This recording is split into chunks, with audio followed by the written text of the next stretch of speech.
Hi there, Judy from Marda Management. Thanks so much for taking a peek at our video here, trying a new format in a podcast booth. Today, we are going to be talking about the real estate market. We'll have a little bit of a look back at the 2024 year. What were the highlights, wins, challenges?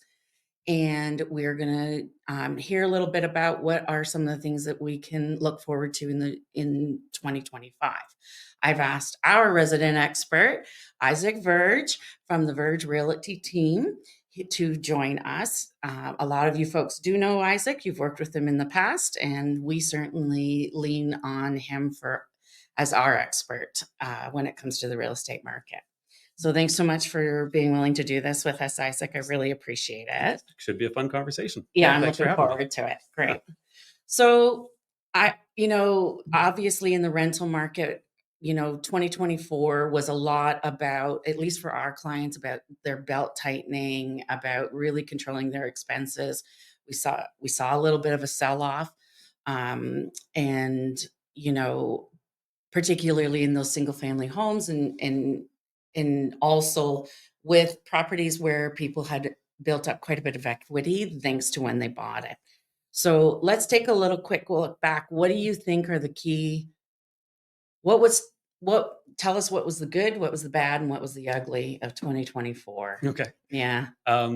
So, I can speak to it, both as somebody who advises clients on buying and selling investment properties, but also on my own personal experience as an investor. So, for me, the last few years with a rising rate environment and some economic uncertainty, it kind of changed my mental focus with my own portfolio. And I think that mirrored with a lot of the clients that I work with, where it became less about necessarily growth and more about protection, knowing that mortgage renewals were coming down the pipe and there were going to be some challenges. So trying to insulate. So where, I may have been more inclined to invest in another property, it made more sense to optimize the properties that we own. And I think a lot of my clients and our mutual clients have kind of taken that same approach. So 2024, I think, was us all kind of finally finding our footing. Last year was a heck of a lot more uncertain than this year, actually. I agree. Yeah. So this year has been more of, okay, this is the new normal. We're kind of, sellers and buyers have adjusted. Buyers have realized that it's not that things are on fire on sale. Sellers have realized that it's not the first quarter of 2022 when we really experienced the one and only true real estate bubble that I've experienced in my lifetime. Right.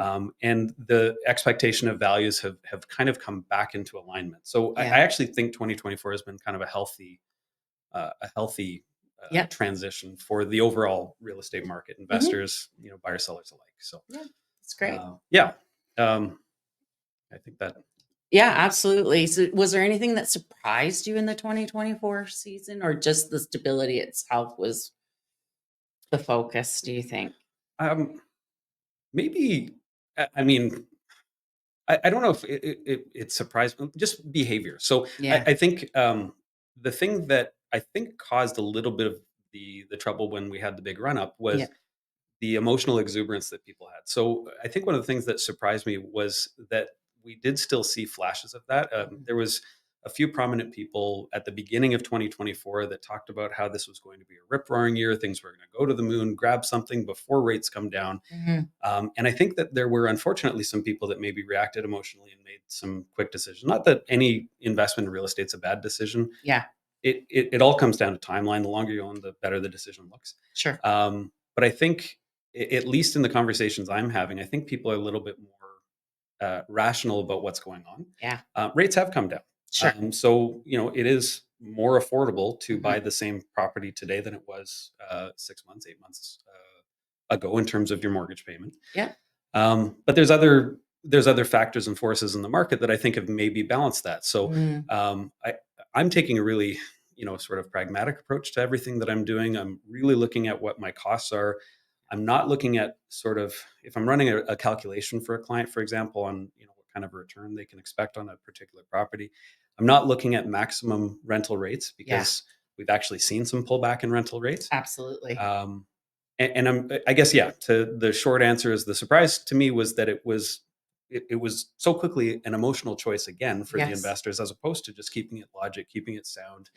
it's always about, it's all dollars and cents. So Yeah. how does this make the most sense economically, and what's the plan? Sure. Yeah. Yeah, we talk a lot about that in a lot of our different investor meetups over the last couple of years. We talk a lot about that this rental investment game.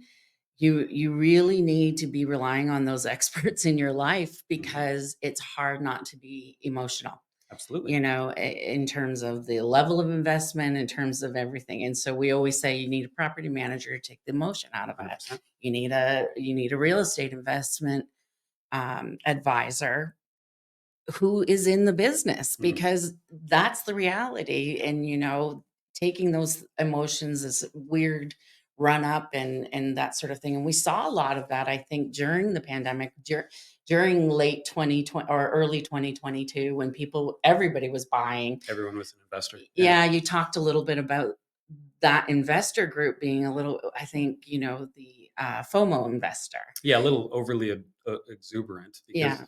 it was a situation where people thought maybe they were going to miss an opportunity. Yeah. And yeah, I think, look, if you're investing in real estate, you're providing a service, right? Yeah. So I mean, I look at it this way: if I'm gonna buy a property that I'm gonna rent out, I want to make sure that I'm providing a very good, comfortable home that I have the ability to maintain to a high standard, Yep. and so that I can expect in return that my tenant clients Yeah. are going to appreciate me as a landlord, and meet their obligations of Yeah. taking care of their responsibilities, but obviously paying their rent. And Yeah. in order to do that, it can't be okay, I'm going to grab something and I'm going to slap it together and hope it all works. Yeah. And that might work most or some or part of the time, but you have to have a plan, and you have to have a model that you follow. Yeah. And the right people in place. So having Yes. proper management, proper support, Yeah. proper accounting, Yeah. good tax advice, good lawyers, the Yeah. whole thing. Yeah. You have to have a team, and you Yeah. have to treat it as a business. You really do, right? And it is a business. This is a $500,000 investment or more. Sure. And what else do you have that much money sunk into other than your own personal home? Exactly. Yeah. Right. So definitely, it was really good to hear you say, like, being really realistic about the rental rates. I think that's, in our life, that's probably was the hardest thing to manage in 2023.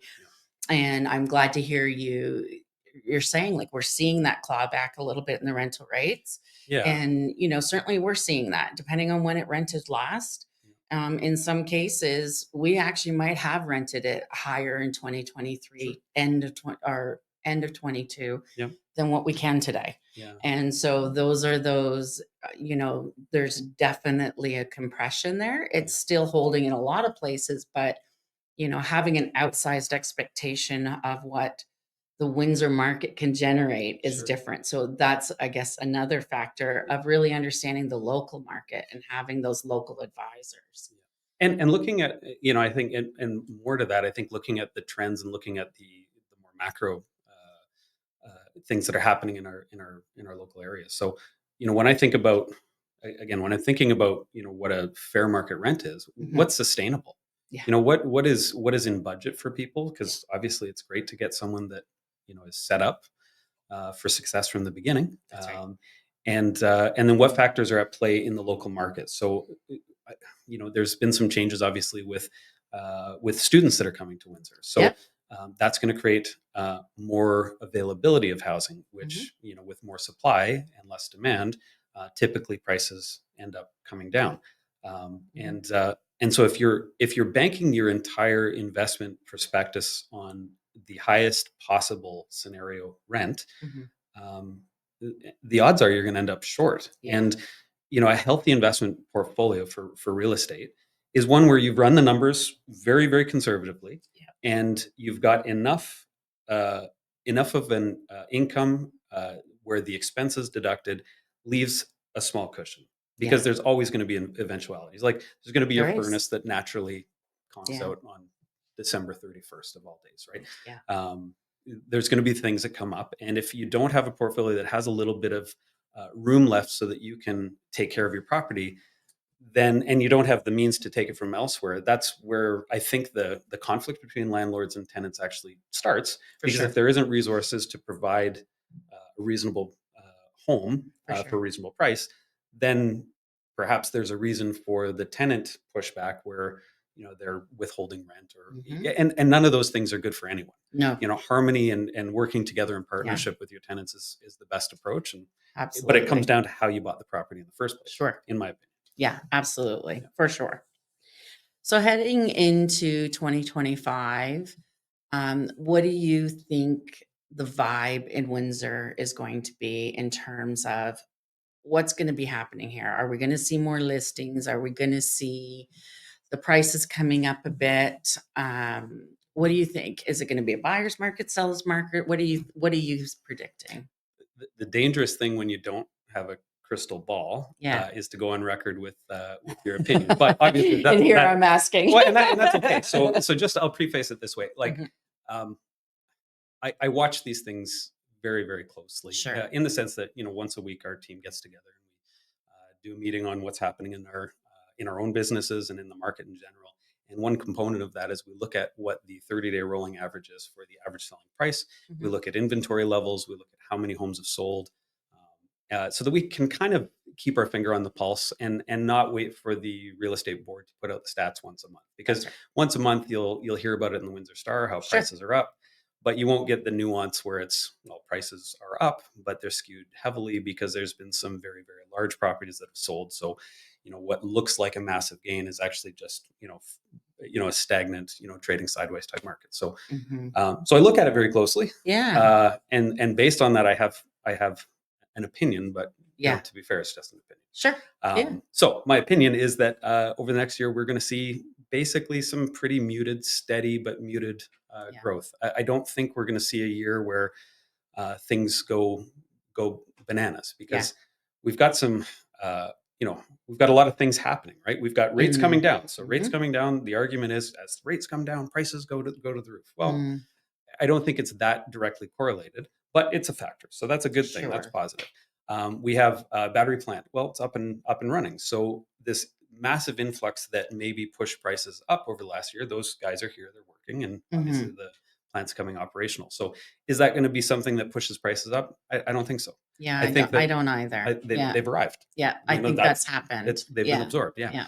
And then we have things happening south of the border with changing of the guard down there, and so it'll be interesting to see what happens with the economics and how it impacts a town that has a major manufacturing heavy reliance always on manufacturing. Basis. Yeah. So I think overall it's positive because there's not enough houses. We're still one of the most affordable places. As far as I'm concerned, we live in literally the best part of Canada, most southern, most easily accessible to an international city without having to have that large metropolis type vibe here. I mean, I love Windsor. I love our region.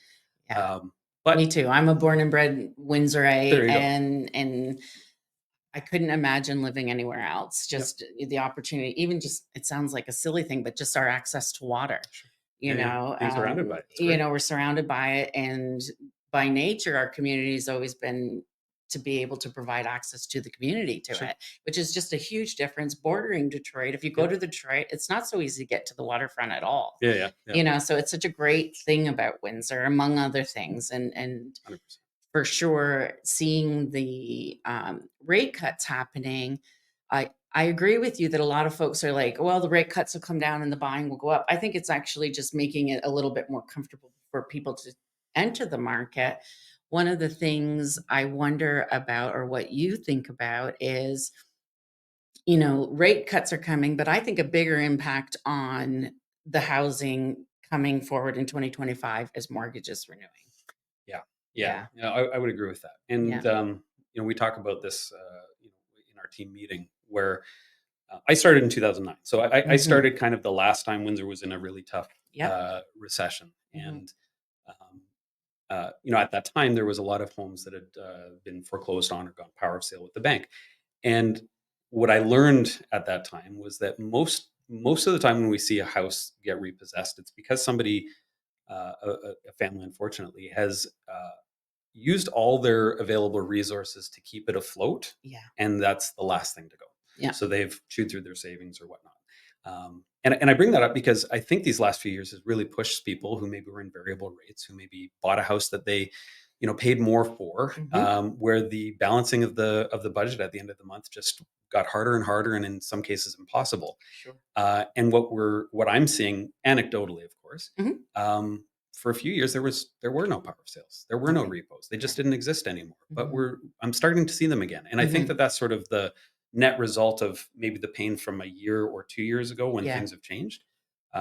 So yeah, I think we're going to see more of that. So again, I think we've got two different pressures. We've got Yes. upward pressure, we've got enthusiasm for our region, Mhm. we've got Mhm. rates coming down, we've Mhm. got more employment in Windsor. Windsor being just literally the best border town in Canada. Yeah. We've got that offset by some of the negatives. So Yeah. again, that's where my flat, steady, small growth type prediction would come from. Sure. One of the things here in Mhm. Windsor, we're making a lot of national headlines about, the mayor not moving forward with the right to build for. Yeah. Okay. But we have a lot of property owners who are asking about Yep. ADUs, and that is, tell us a little bit about what you think, if you, in terms of what's happening with our housing build. Is it going to keep up with enough? Are we going to see more and more reliance on ADUs, or an expansion of ADUs? I'm So again, this is opinion. Yes. Got a good friend who developed, built, and sold real estate on Vancouver Island. He's been doing it Hmm. for about as long as I've been doing this. And I found it interesting when I talked to him. Everything that they would build, even 2000, 13, 14, 15, always had a secondary suite. Yeah. And their prices were quite a bit higher than ours at that Sure. time. And down here, it never made sense. But Yeah. the reality is, the higher the value of real estate, the more assistance people need to ensure that they're able to meet their obligations. So I think that we'll see more homes being built with the second kitchen, with their Hmm. great entrance. Hmm. It's in most of the new builds I'm going into, we're seeing some variation of that or some Yeah. potential for that. Yeah. And as far as adding ADUs, I mean, you already have the land, Yeah. you already have the dirt. So if there's a way to take your existing investment property Hmm. and uh, and create a suite, which is brand new, which Yeah. has little to no maintenance for the first several years, Yeah. that's immediately marketable from the day you complete.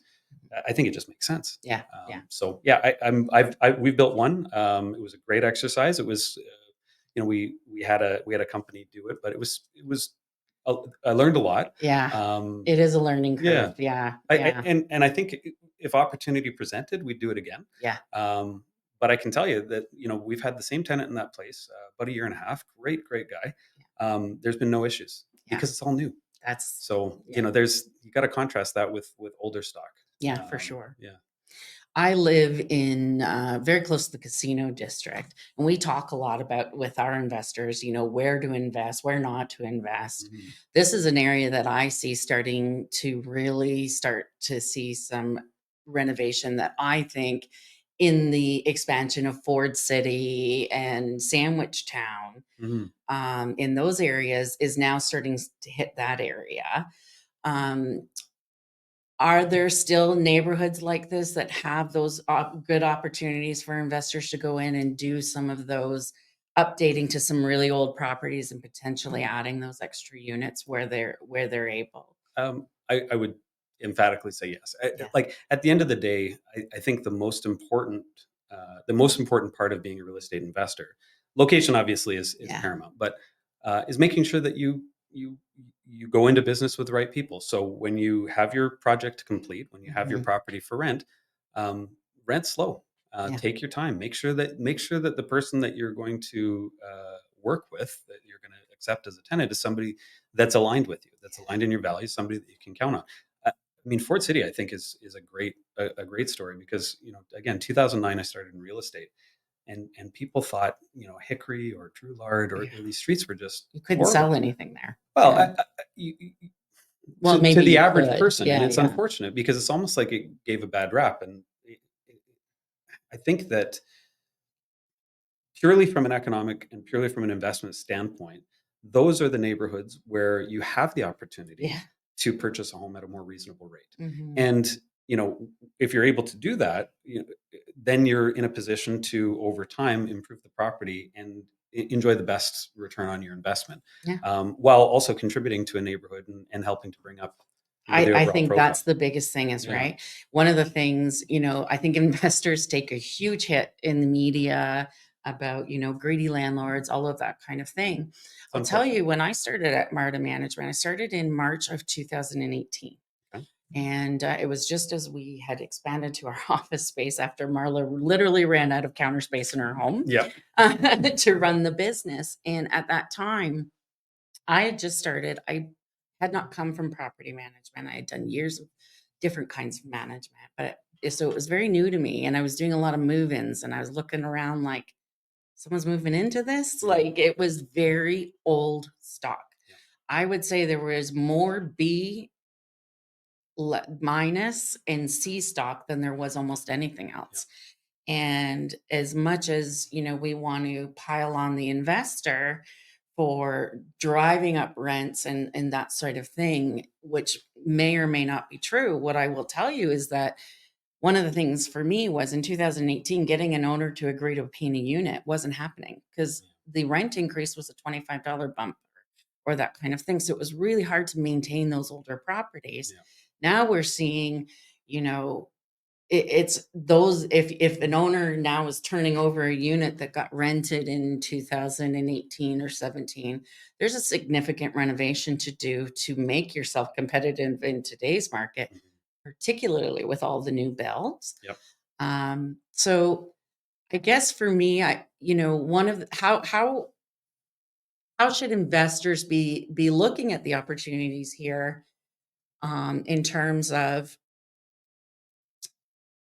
okay, sorry, I didn't really formulate a good thought there. So all of that to say, sorry. No, it's good. You're good. One of the things we're seeing, because people always say to me, oh, well, don't we have a housing crisis, right? Especially owners who can bring me a property in 2 weeks. How come it's not rented? Right? So we certainly understand that there is a housing crisis, but the people who are suffering the most are not looking for 2-bedroom condos that are $2,100 a month. Those aren't going to work for them. Yeah. So one of the challenges, I think, for an investor is suffering a vacancy if you're looking for those higher end rental rates. Yeah. And I wonder if, being from Windsor, all of these built, I've never seen so much built.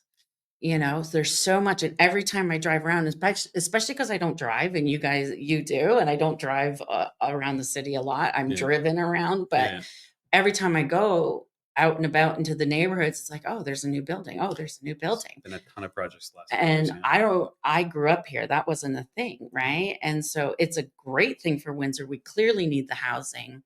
Yeah, I think I think the term housing crisis also could be affordability crisis. I think it's different. Yeah. I don't know that it's a housing crisis per se. Certainly we need more homes. Sure. There's no question. Our population has grown in leaps and bounds. So certainly we need more places for people to be. Sure. And I think we've seen that. I think we've seen that with these condominium buildings filling out and filling up. Yeah. So those, I do think, are people moving into the area, taking in those spaces. But I think you're right. I think it's more about an affordability crisis versus a housing crisis. Yeah, what we find, as realtors, we take on some lease listings as well, as sometimes in partnership. Yeah, and it's always interesting to me to see, to see the process and how applications are coming. And you'd mentioned something about 2018 standard versus today. So, there's definitely been some change in, obviously, rental rates, but there's been a big change in the general overall standard of what's available for people to rent. Yeah. So I think the overall units in the city are probably a better standard than they were. I think they're safer too. It's just, to be honest. Yeah. Yeah, it's hard to find that. It's hard to find that balance. It's hard to find the balance, and for the person who needs rent to be a certain price, sure.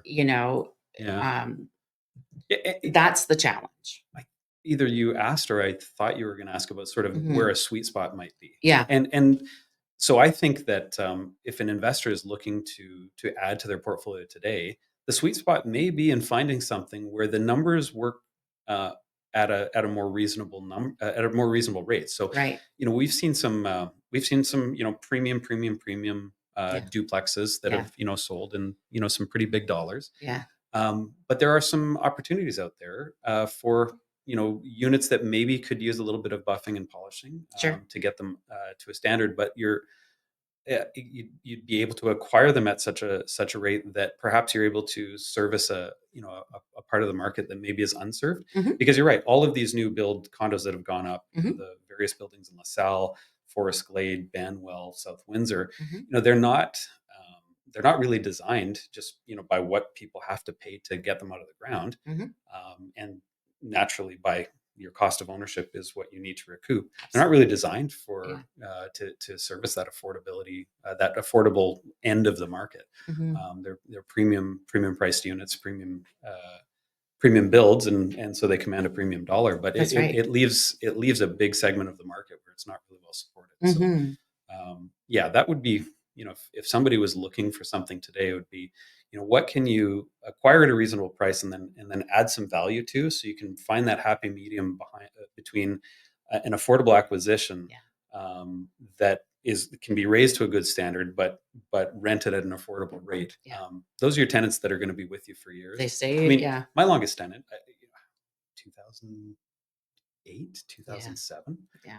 you know, Yeah. and I don't begrudge the numbers where they are today compared to where they were, because when I invest in that property and assess that property, all the numbers around that property, Yeah. that number made sense. It Yeah. still makes sense. Would it Still make makes different sense. sense today? Sure. Sure. But my business plan from the beginning with that was, okay, if this is how it is for the foreseeable future, is this a good investment? Sure. So Yeah. what's fair today? Make your plan there, and for sure, 5-10 years from now, you'll Yeah. be in better shape than you were at time of acquisition, my Yeah. opinion. I think that's really, I think that that's really important, because certainly that's where we have compression with owners as well, as where they need premium rent to make the numbers work. And that really, then you throw in a leaking roof or a window that gets a brick through it for no good Yeah, reason. sure. These kinds of things can actually get quite costly quite fast. Yeah, Or, the reality is today tenants do struggle. yeah. I think And everyone does. Yeah, yeah. and that's no different than everybody else. Just like people can't, maybe we'll be late paying a mortgage payment.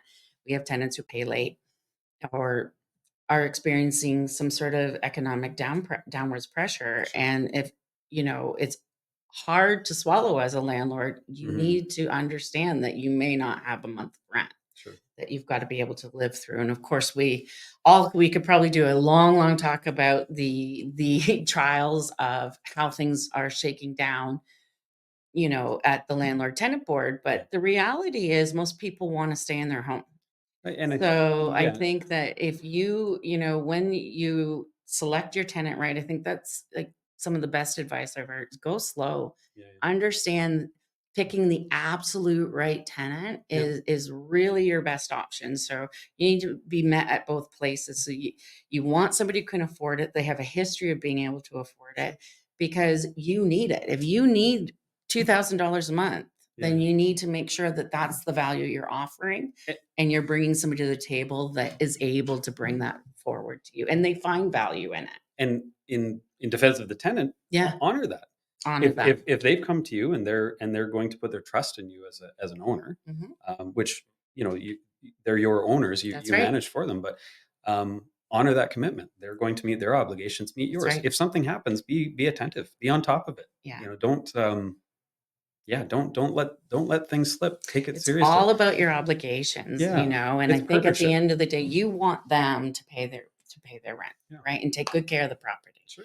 And so if you're not going to clean it and paint it and get it in condition, you're inviting, like you're like, oh well, that door is broken, but it doesn't need to be replaced. You're Yeah. right, it doesn't. It's It- cosmetic. High standards are important. But high standards are Yeah, important, especially if that's what you're going to expect in return. exactly. And tenants deserve that, and Yep. that relationship back. Yeah. Yeah, my experience generally with my tenant clients over the years has been very positive, because very attentive. If something needs to be done, we do it. Yeah. And when we go through a renovation, we don't look at like what I need to do to slap it together to just move on. It's what can I do in an intentional and meaningful way that will permanently improve the situation there so that these issues will not come up again. That's So, right. little things like, if you're going to replace a countertop, why go with something cheap and slap together? Why not buy stone, do it once, Yeah. and then enjoy the longevity of that, but also the elevated standard that it presents. That's right. In the long run. Yeah. I mean, anything that, you have to invest in your properties For sure. so that your properties will, I guess, invest back in you. I don't know if that's a good slogan, but well, conceptually, like it's the right all idea. Investments, right? You have to maintain it, and at Sure. the end of the day, there's nobody else doing it for you. Yep. Your tenant's not going to maintain your property if you don't. Yep. And it's not their obligation to do it in Yep. the first place. So Yep. it's Minimum really, standards for sure. minimum standards for sure, absolutely. But it's not their job to fix your roof. Yep. But it is their job to let you know, and they do. And so it's important that you reciprocate in kind. I think that's very important. Absolutely. So if we're talking about Windsor being an affordable market, I think that's what drove. I think, again, I think we talked earlier about in 2019, the average price of a home was under 300. Yeah, I looked Yeah. at the stats and they're just without zooming right in. The chart shows that it was just under 300,000 at the end of 2019. Yeah. So huge change for here in Windsor. That was like probably different than almost every other area in the country, or at least other small towns. But for a city our size, to see this big of a growth on equity, certainly that was great for people who already own the properties. And now people are continuing to rent. Does it still make sense to buy rental property? Yeah. So I think just funny story for you. So I moved here end of 99, and I think everyone's surprised about what's happened with Windsor. But I think back when I first got here, and I tell people that I'm new here, and they'd be like, "Why the heck did you move here?" Yeah, it was almost like they were down on it. Sure. And I think Windsor, unfortunately, was overlooked for so long. Yeah. And so, the run up over the last 10 years has been surprising. But it's almost like the cat's out of the bag, the secret's out. So I think that's a big contributor. I think for a long time, real estate investors thought that the 401 ended in London, and Sure. Windsor was just some lunch bucket town, and like we live in a really great region. So to get back to your question though about if it's still a good time to invest, I think you can take virtually any chart on real estate values in Canada, city by city, province by province, whatever you like, and zoom out a year, zoom out 2 years, zoom out 5 years, zoom out 10 years. And there is a certain point that the answer becomes 100% yes, of course, it's a good time to buy. Sure. It's your mentality when you're investing in real estate. If you're looking at buying it and selling it like you're buying a stock or crypto, everyone's excited about crypto these days. That just made me sound so old. I said that actually. I still don't understand crypto. That's why I say it like that. Everybody likes crypto. Anyway, if you're looking at real estate specifically, you're looking at it probably at least your mortgage cycle. So you're going to take a typical mortgage for 5 years, but really think about it for the lifetime of buying it to paying it off. So 25 or 30 years. And if your plan is set up properly with those sorts of timelines in mind, then the best time is always now, or yesterday. And I think that there's still, I think that there's still room for growth. I do too. There's going to be more optimizing of properties. Early investors might have had it easy where they could buy something and rent it out right away. They wouldn't do anything. But getting back to what you talked about with ADUs or adding suites, buying something, investing in it, finding a way to double the rent potential, get it up to a high standard so your maintenance costs ongoing is at a minimal, setting it up properly, and then in the long run having the run up. But there's still definitely opportunities out there. Yeah, for sure. Excellent. Well, I think that what I will say to all of the folks watching this video is that I think Issac has highlighted every reason why it's so important for you to make sure you're partnering with the right team. And if you need real estate investment advice, I highly recommend that you reach out to Issac Verge and the Verge Real Estate Team. He just demonstrated exactly why. I think it's, I love having such a great expert and such a great partner in I'm just so grateful that you took the time to spend with us today. I appreciate it. And I'll say the same. I mean, at the end of the day, if you're going to invest in real estate, you have to choose. Am I going to be an active, on hand, on site, do it myself guy? Sure. And there are people that are successful that way. Absolutely. Or am I already a professional who works 40, 50, 60 hours a week in my own field of expertise? Sure. But I still want to go this path. So Yeah. what do I need to do? And you need to have the right team. So obviously having support of a great management team behind you with all the exceptional maintenance contacts that you guys have. Yeah. Just be prepared for having that all in place is what's going to set you up for success in the long run. So absolutely. Yeah, thanks for looking after so many of my clients. I really appreciate it. We love it. Yeah. Yeah, Thank you so awesome. much. Thanks, It was Isaac. fun. Yeah, Cool. this was fun. Great.